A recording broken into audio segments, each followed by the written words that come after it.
दोस्तों BPSC exam का result आया और रिजल्ट आते ही लाखों बच्चे का भविष्य बदलने वाला है। लेकिन इसी की आड़ में ओल झोल बहुत वैकेंसी में आया है और वकील साहब हमारे साथ बैठे हैं। हाई कोर्ट के एडवोकेट शिवरंजन भारती सर हैं जो कि सारे चीज़ों का पोल खोलेंगे। सर, रिजल्ट आने के बाद बहुत लोगों की खुशी मिली है, बच्चों की, अभ्यर्थियों का शिक्षक बनेंगे, लेकिन ओल झोल भरा हुआ है। इसको पूरे विस्तार से मैं बता दूं कि कहाँ पर क्या त्रुटि हुई है। ये विभिन्न तरह का छोटा छोटा ये जो फाइल में आपको जो देख रहे हैं, फाइल पूरा सर मतलब ये तो हमारा पिटीशन का है। एक उदाहरण दे रहे हैं कि विभिन्न छोटा छोटा हम स्मॉल करके ये जा रहे हैं। इतने लोगों की देखिए, ये हताशा और निराशा का ही परिचय है कि एक इतने बच्चे एक फाइल में जो आप देख रहे हैं, पूरा अंबार जो लगा हुआ है जिसमें हम पिटीशन तैयार कर रहे हैं। अब ये एक सेट है, ये जो आप देख रहे हैं ये एक सेट है, ये दो सेट माने इसी तरीके से कितने, और ये पूरा फाइल ही भरा हुआ है। तो ऐसे परिस्थिति में इन छात्रों को आप जो कहेंगे कितना एक डिप्रेशन के दौर से गुजर रहा है। और ये भी बात तय है कि यदि आप कोई बच्चा यदि इसको पिटीशन को फाइल कर रहा है इस उम्मीद से कि हमको नौकरी हो ही जाएगी, ये भी कहना ठीक नहीं है। न्यायालय में तो बहुत सारी चीज़ें संभावनाओं पर निर्भर करती है, किस परिस्थिति पर निर्भर करती है, लेकिन विकल्प भी नहीं है छात्रों के पास। किसके पास है वो तो किसके पास है? तो सर। अंतिम विकल्प जब न्याय के सारे रास्ते बंद हो जाते हैं तो लोग न्यायपालिका की ओर बड़े ही उम्मीद के साथ देखते हैं। तो इसमें भी जो है सो न्यायालय के पास जो है सो लोग बड़े ही उम्मीद से इनको देख रहे हैं। अब देखिए इस परिस्थिति में न्यायालय में जो हो, तो यही मूल रूप से जो छात्रों के साथ जो समस्याएं आ रही है यही मुख्य वजह है। प्राथमिक शिक्षक इसमें जो नियोजित शिक्षकों का हुआ है उनका एक अलग था। वो देखिए एक और चीज़ है, नामांकन केवल चेंज हो रहा है। मैं दावे के साथ कह रहा हूँ कि जितनी वैकेंसी थी, यदि उतने वैकेंसी पर फ्रेश लोगों का नियोजन होता तो एक भी डीएलएड वाले बाकी नहीं रहा। इसमें सर 42,000 नियोजित भी तो है सर। वही मैं कह रहा हूँ कि 79,000 जितना वैकेंसी था, इसमें केवल फ्रेश वैकेंसी वाले बच्चों का यदि नियोजन होता तो एक भी डीएलएड वाले खाली नहीं रहते, सभी को नौकरी हो जाती। और इतना हाई तौबा भी नहीं मचता। तो ये तो नामांकन चेंज हो रहा है। अब नामांकन कैसे कि पहले शुरुआती दौर में जो बहाली हुई थी उस टाइम में न्याय शिक्षा मित्र की बहाली हुई, उसी का नाम चेंज करके पंचायत शिक्षक रखा गया, उसी का नाम फिर बाद में जो है सो नियोजित शिक्षक रखा गया। अब छठे चरण और ये जो बीपीएससी के माध्यम से जो बहाली हुआ तो उसमें भी वही पुराने शिक्षक आ गए और कुछ नए शिक्षकों का। तो ये दिखाने के लिए कि भाई हम तो रोजगार इतना दे देंगे, लेकिन मूल रूप से जो समस्याएं आ रही है, बेरोजगारी का आलम वहीं का वहीं रह जा रहा है। और फिर बच्चे वैकेंसी करेंगे, फिर केस मुकदमा इत्यादि दौर से गुजरेगा और फिर उसी मोड़ पर आ जाएगा। तो ये कोर्ट कचहरी का अब सारे चीज़ों को ये दौड़ जीतते हुए यदि डीएलएड वाले यहाँ तक पहुँच गए, सुप्रीम कोर्ट तक का सफ़र किया है डीएलएड वाले छात्रों ने, अब यहाँ तक वो आ गए हैं। चाहे वो बीएड वाले भी अन्य सब्जेक्ट की बात मैं कर लूँ, तो ये जो जितने भी छात्र यहाँ तक आ गए हैं, तो प्रेयर यही है कि इसमें जो भी छात्र जो क्वालिफाई कर गए, मिनिमम क्वालिफिकेशन का जो मार्क्स फिक्स किया गया, सर्टिफिकेट वेरिफिकेशन में यदि उनका सब कुछ जेन्युइन है तो इनकी नियुक्ति होनी चाहिए। चाहे वो इस सीट में नहीं हो तो आप जो नेक्स्ट वैकेंसी आप दे रहे हैं तो इसी में उनको आप दे दीजिए कि भाई इसमें नहीं हुआ, सेकंड आपका वेटिंग है, उसमें एलिजिबल तो है, एलिजिबल है आप, उसमें आपका नियोजन होगा।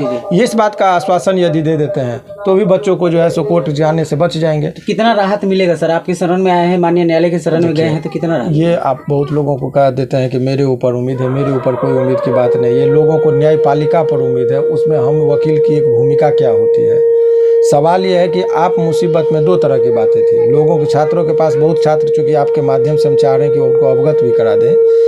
छात्र ये कहते हैं कि सर इसमें नौकरी का क्या संभावना है। तो एक चीज़ जान लीजिए, जिस तरीके से कोरोना बीमारी हुआ तो कोरोना बीमारी में जो है सो इसका इलाज नहीं था, फिर भी तो लोग अस्पताल ही गए। ठीक उसी तरीके से ये जो आपको लग रहा है कि अभी जो परिस्थिति हुई है, नौकरी आपको हुआ नहीं, तो एक विकल्प के तौर पर क्या है, या तो आप घर बैठिए या एक हाई कोर्ट में आप एक अपनी याचना करिए कि माननीय न्यायालय क्या पता आप पर आपके गुहार को सुनते हुए कुछ यदि उसमें उनको लगेगा कि हम राहत बच्चों को पहुंचाएं और सिंपैथी ग्राउंड हो या जेन्युइन ग्राउंड हो, तो न्यायालय को यदि लगेगा तो न्यायालय के भी, और कई मुकदमे में तो न्यायालय से लोगों को हुआ है। लेकिन ये कह देना केस से पहले ही कि इसमें जो है सो हो ही जाएगा, ये कहना अतिशयोक्ति है।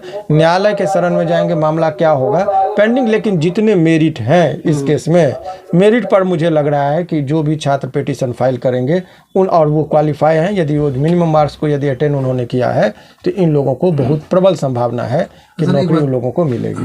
ये काउंसलिंग की बात अब हो रही है, ज्वाइनिंग की बात हो रही है, और आप लोग दखल दे रहे हैं, मतलब आप लोग कानूनी प्रक्रिया कर रहे हैं, तो अब क्या होगा? जो ज्वाइनिंग कर लेंगे उनकी नौकरी नहीं जाएगी या नहीं, हमको चैलेंज, हम वैकेंसी को नहीं कर रहे, इसीलिए ये बहुत बारीकी से बहुत लोगों का मन में था। हमने वैकेंसी को रद्द करने की बात नहीं कर रहा हूँ, क्योंकि जो भी लोग हैं इसी समाज के लोग हैं, उनको नौकरी हो जाए कोई नहीं।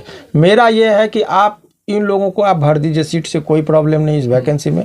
जो बच्चे क्वालिफाई कर गए एग्ज़ाम, तीनों एग्ज़ाम कंप्लीट करने के बाद डॉक्यूमेंट्स वेरिफिकेशन में सब कुछ उसका ओके है, तो ऐसे छात्रों को नेक्स्ट वैकेंसी में फिर से 0 लेवल से एग्ज़ाम देने के लिए, फॉर्म भरने के लिए मत बाध्य कीजिए।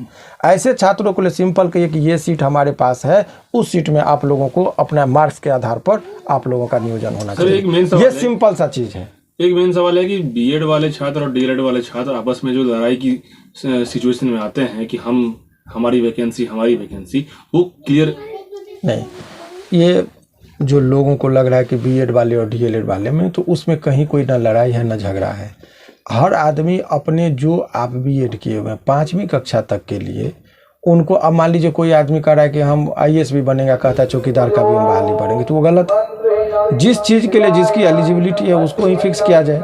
तो आप ज़्यादा पढ़ लिए, मैंने क्या कहा कि पीएचडी किए हैं तो एक प्रोफेसर साहब को कहिए नर्सरी का क्लास लेने के लिए, वो नहीं ले पाएंगे, बच्चे को नहीं पढ़ा पाएंगे, उनको पढ़ाने की शैली अलग है।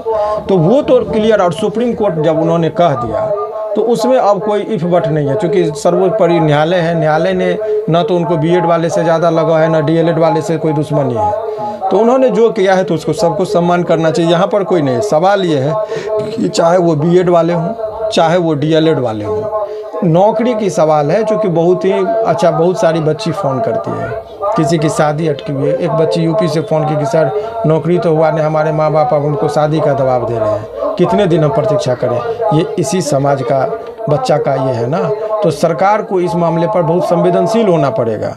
और एक चीज़ बताइए कि इस बात का कौन जवाब देगा कि जब बीएड वाले का रिजल्ट प्राइमरी टीचर के तौर पर देना ही नहीं था, वो आयोग भी जान रहे थे, तो आखिर उस बच्चे को एग्जाम सेंटर तक आपने क्यों भेजा? इसके पीछे क्या आपकी मनसूबा थी? ये एक बहुत सारा चीज, उसके पीछे भरपाई कौन करेगा? आप फॉर्म भराने टाइम में ही आपको पता था कि मामला लंबित है, उस टाइम में एग्जाम में 5 दिन आप वेट कर लेते। जो अभी रिजल्ट दिए हैं जल्दबाजी में आप रिजल्ट तो दे दिए, त्रुटिपूर्ण रिजल्ट जो है वो बहुत है। इसमें बहुत पीछे भी कहीं ना कहीं बहुत सारे गेम का बात हम राजनीतिक बयान नहीं देंगे। हालांकि हर सरकार का अपना एक चीज़ होता है। एक संभावना ये है कि उस टाइम एग्ज़ाम का डेट था, यदि बीएड वाले को कहता है कि एग्ज़ाम नहीं देंगे, केवल डीएलएड वाले देंगे, तो विद्रोह की भावना भड़कती, रोड सड़क पर जो है सो आंदोलन होता, तो वो सरकार को एक चुनौती होती। तो सरकार उससे बचने के लिए अपनी बुद्धि कौशल का इस्तेमाल किया। तो इसमें कहने में चूँकि राजहित में जो है चूँकि अराजकता की स्थिति आती, तो सरकार ने बचने का अपना एक रास्ता ढूंढा। एक बात और बहुत अहम बात इसमें यह है कि जरा गौर करने की बात है, एक नई परंपरा चली है। 2 शासन लोगों ने देखा, तो 2 लोगों की शासन प्रणाली रही है। एक जो लोग कहते हैं कि लालू यादव जी के टाइम का प्रशासन, तो उस टाइम में जो लोकतंत्र था उसके जब डिफिनीशन को आप देखेंगे तो उस टाइम में लोग हावी हो गया था तंत्र पर। एक सिंपल आदमी भी जाते थे तो बीडीओ साहब, एसडीओ साहब, डीएम साहब से एक जनप्रतिनिधि बात करता, यानी कि हावी हो जाता था। आज के परिस्थिति में जो नीतीश बाबू का जो ये शैली है, इसमें क्या है, तंत्र हावी हो गया है लोग पर जी। वो सिस्टम अपने मन से काम कर रही है। आप नेता को प्रतिनिधि के तौर पर चुनते हैं, कोई नेता का बयान, शिक्षा मंत्री का बयान आना चाहिए, तो यहाँ अतुल बाबू का बयान आ रहा है। वो क्या है, उनका क्या वजूद है, तो वो एक एग्जाम कंडक्टिंग बॉडी है, बीपीएससी। इनका काम है वैकेंसी दिया है, आप एग्जाम लीजिए, ना कि नेता की तरह आप बयानबाजी कीजिए। तो ये सिस्टम में ही ये हावी हो रहा है, जिससे लोगों में घोर असंतोष की भावना पनप रही है। अपने के बीच अपनों का नेता यदि जिसको चुना है लोगों ने लोकतंत्र में, वो यदि लोगों को कन्विंस करेंगे तो उसका ज़्यादा इम्पैक्ट पड़ेगा। छात्रों में आपको पता है इस लेवल का डिप्रेशन है, कितने लोग आत्महत्या की बात करते हैं, हम लोगों के पास कितने लोग रोते हुए आते हैं। उस डिप्रेशन में यदि किसी को कुछ हो जाता है, वेलफेयर स्टेट है, तो कौन जिम्मेदार है? तो ये शासन प्रणाली का अपना अपना लोगों का तरीका है। और हर जगह आप देखेंगे आज का एक नई परंपरा हो गई है कि ऑफिसर को प्रेस कॉन्फ्रेंस के लिए भेजा जा रहा है, कोई पॉलिटिशियन नहीं आ रहे हैं, ताकि लोगों का आक्रोश जो है सो क्या हो, उनके ऊपर हो, ऑफिसर्स के प्रति हो, ना कि नेता। तो ये अपना एक ढाल के तौर पर, तो वो इंटरनल स्ट्रेटजी है, उससे हम लोगों को कोई लेना देना नहीं है। छात्रों के लिए जो हित में होगा उस चीज़ के लिए अब एकमात्र विकल्प जो है सो न्यायालय है, और उसमें हम लोग लगे हुए हैं कि हम देखते हैं यदि अब हम कुछ मदद कर पाएँ छात्रों के हित में तो ये हम कितनी सफलता हमको मिलती है वो तो परिस्थिति बताइए। तो ये थे शिवनंदन सर, और शिवनंदन सर ने सीधे कहा कि छात्रों के हित में जो भी काम होगा वो हम करेंगे। बहरहाल पिटिशनर के ऊपर भी डिपेंड करता है और किस तरीके से न्यायालय इस चीज़ को संज्ञान में गई है, तो इस चीज़ को क्या रिजल्ट फ्लो होता है ये आने वाला वक्त बताएगा। लेकिन छात्रों को हताश और निराश होने की ज़रूरत नहीं है, क्योंकि इस पर सिस्टम लगा हुआ है, न्यायालय बीच में संज्ञान में ली है बात को। तो कुछ पॉजिटिव ही हम लोग सोचें और करें, देखें, और हतोत्साहित होकर कोई भी स्टेप ना लें। इसी विचार के साथ मैं आपसे विदा चाहूँगा।